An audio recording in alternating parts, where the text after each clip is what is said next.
Yes, I am back with another Pokemon business update. And if you haven't seen or heard the news, the goal is now 50k in profit, which is going to be very tough because I have just spoke to an accountant. I thought, it's getting pretty serious. I've made 10k profit. There's a lot of money going through my account, and I also have like another personal training business. So I didn't want anything to get muddled up or the IRD think I'm not like putting money through that. But I thought, you know what, I'll do this the right way because it is getting onto like a bit of it's a big scale. Nearly, I think it's gonna ring a few, like maybe like a few bells with the IRD if like I get like $60,000 in my account at less than like a year. So I was like, I'll go talk to my accountant, see what they say.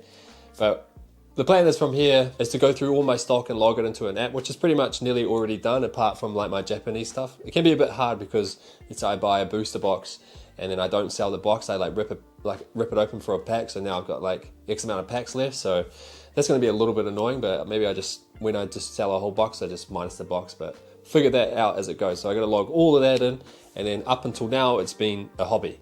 But when you do something like this, like yes, I was doing it to like buy and sell to get more money for my hobby, but I have been doing it for like the intent of making profit, as you guys can tell for the past 40 weeks. So yeah, but the goal was to because I was talking to them and they're like, I want to do this without like having to tax it, because if I make X amount of money from this and it goes in combined with my other business, then I go up into like another bracket.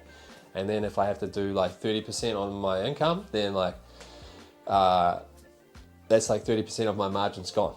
That's pretty much all the margins I'm working with, So maybe I'll get to a point where it'll just like crash and burn. Offering 60% is pretty hard. Like there's going to be another person like me that's just flipping, that won't like decide to take it too serious, just be the casual flipper. And then what I understand too, like the person selling, they want to get as most money as they can. And then obviously, but for me to make it make sense, I couldn't buy anything lower than 70% because then my margins aren't like going to be great. So like I said in my video before, if you haven't watched like what the goal's going to be, maybe I move towards just like the booster box route of like Japanese, but then the market for that is small. So yeah, or it's just going to have to be like rip and ship or something like that, but maybe that won't go as good. But anyway, regardless, I'm still just going to do it. Maybe I won't get to that bracket, so maybe it's just going to be 20%, but it's all going to go through one account. At least I'll be able to get like some expenses and stuff in terms of like inventory, I'll be able to like claim back a little bit. What else? Just like protectors and stuff like that, shipping, everything. But yeah, so obviously there's peaks, there's pros and cons to the business on both ends, but yeah, I'll probably go sit back down with them again just to get a clarification, because there are still just like a little things like if I buy a collection, how do I need to write down everything in that collection? Because yeah, but it's going to be tricky, but we're moving there, and I'll probably just tell you along the way. So, or even just do like a separate thing if you're wanting to start a Pokemon card business. So it's easy for you because I want to try and get it as like simplified as I can. That's just like, yeah, it doesn't need to be all these fancy big words, bro. Just make it make sense. Just dumb it down for me like I do for my clients when they're training. They don't need to know about the mitochondria, like how much powerhouse that is. But yeah, digressing a little bit. Anyway, for the business, bro, like I say, after the card show week, always pumps. I got rinsed, man. So it was a bit on. I also had, there was a trade day at Takamart, but I did a few big sales, and we're going to go over that right now. And if you think like my margins weren't too good for investing $60,000 in and only making 10k profit, bruh, shush, we're getting there. Okay, so we sold $2,878 on Facebook. Now I sold the Reshiram from I think it was, from the White Flare, because it's the Reshiram, and then I sold a base set Venusaur and a Blastoise. Those were probably like a couple of big sales. Sylveon GX from, I don't even know, like Guardians Rising or something, and then I sold the Haunter Fossil PSA 10. Right, there was just lots of big sales, and then like lists of like just lots of little cards. My binders got cleared out, so if you want to sell me something, I'll buy something off you 60%. But yeah, so lots of just like heaps of little sales. And then we also had rip and ships again. They were like, yeah, man, not too crazy. We did $909. Some of those are from prizes again. But thank you to all of you that jumped in for the rip and ship. We're going to take a break this week and come in hot for my birthday weekend. So Friday's the day before my birthday, so probably going to do a few rips myself, have a few rips on the beers, and then yeah, I'll try and do some cool giveaway. If you just buy, if you just like buy like a pack, you'll be automatically entered to win like a greater card. Do something like that. But next Friday, and then we also had the trade day, which we did $458. It's actually getting busy. You know, I posted on my story like, oh, we didn't even know there was a card shop in Pookie, so it's good. You know, the community's growing. It's like the first day, but it was like I sold like 2 things. Second time we went, sold more. So it's just progressing each time. Then there was like other people actually doing trading and stuff. It wasn't like just me standing there selling. I didn't record this time because I've just been doing so much content lately.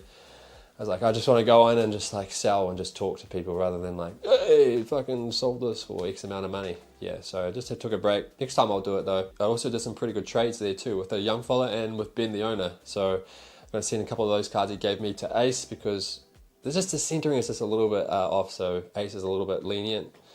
Pretty much he gave me a card raw of what I had in an Ace 10. But anyway, so the total over the week was $4,245, bro.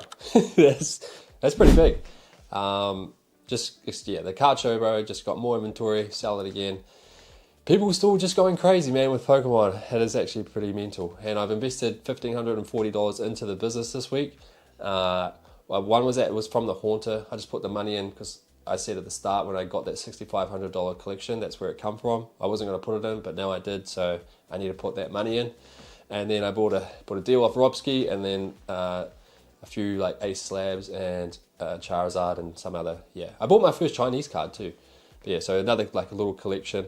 There are some cards up on the website if you haven't noticed, insanecards.com. Go and check it out. Also some Japanese up there. But so we have made $75,068.68 over the 41 weeks. 75k, bro. 3/4 of the way to 100k. Going to get there soon. And we have invested 61,535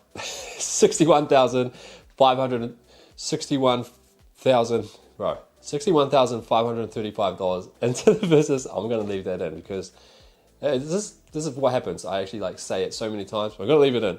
We make mistakes. So we're in the profit at $13,533.68, bro. Huss. Yes, it's pretty good. 13k. We went up another 3.5k over the week. So it's actually a pretty good return on investment now. We're over 20% return on investment. So I'm happy with that. And if I was to liquidate everything right now, then I'll be like more, you know what I mean? But you get a lot of money. I can't do things with cards and that overseas.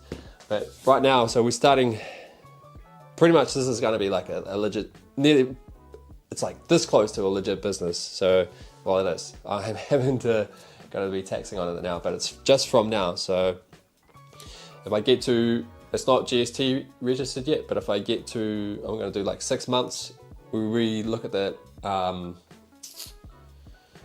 numbers, see where they're at. If it's like tracking to be over 60k, then I'm going to have to GST it, and then, I don't know.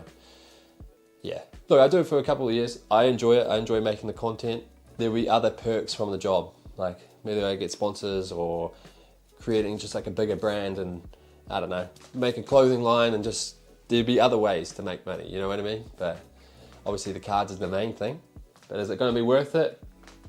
There's other people doing it, so it has to be, right? But I don't know if like that's their only kind of thing. So like the other income is different.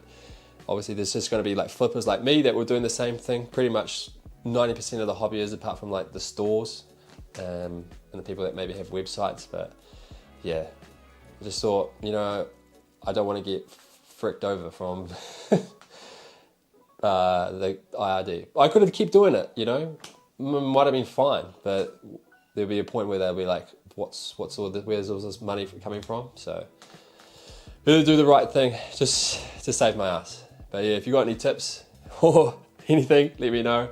But yeah, we're moving forward. I think it's a good step in the right direction. It's definitely going to be a few steps back before we go a few steps forward anyway. But that's the update. We're still going, still persevering. Check out the website and join the Facebook group and stayinglegends.com because we're going to do a few rips for my birthday. It's going to be fun. Peace. Thanks for supporting. See you in the next video.